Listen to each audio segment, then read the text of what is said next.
Right, first of all, you want a bit of parchment paper. Be generous with the width of it, because you're going to need that later on when you introduce the ice cube, which you've just taken out the freezer. Don't leave this to melt on the side, because when you pour it in, there'll just be water and you'll get a massive blast of steam. I've got my alarm ready. This is a handy brush to have to get excess flour off, which is a good thing to do. And obviously, I've just taken my dough out of the freezer where it's had about 15 minutes just to firm up. This is something I've just started doing. I think it helps actually. Stops it slumping. What I do is just, so I don't get any nasty surprises, I just give this a bit of a shake. See how it's come away from the edges there. You just want to see that it's not stuck. And I guess once you've seasoned your banneton and baked a few loaves, you won't have an issue. I'm going to just pop those little bubbles there, because they'll be a nightmare at some point during the bake. Right, I'm going to put that to one side. That's ready to go. Right. So, right, cover that up, get it nice and even.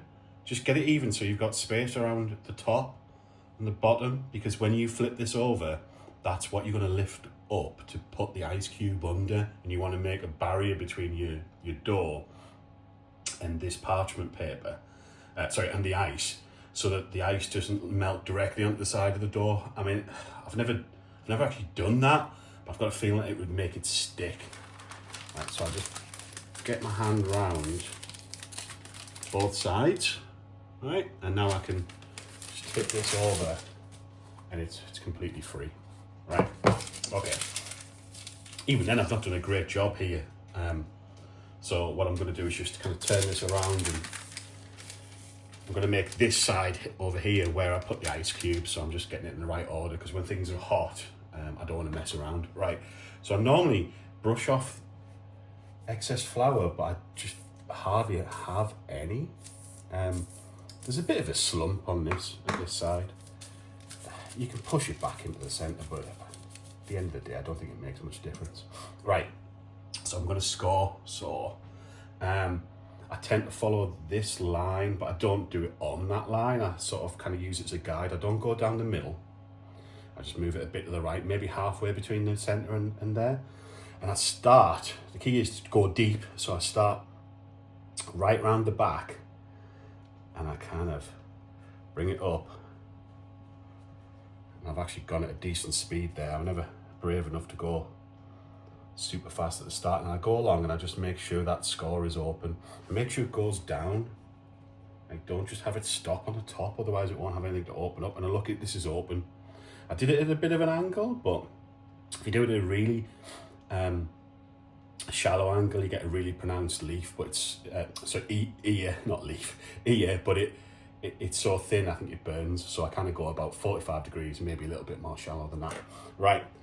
Check the ice cubes moving, because sometimes that freezes on the bottom of the ramekin. Get the gloves on. Here we go. Right, now, this whole process is pretty quick. I stick the very, very hot pan over here. I put the lid upside down here. This sits in the lid.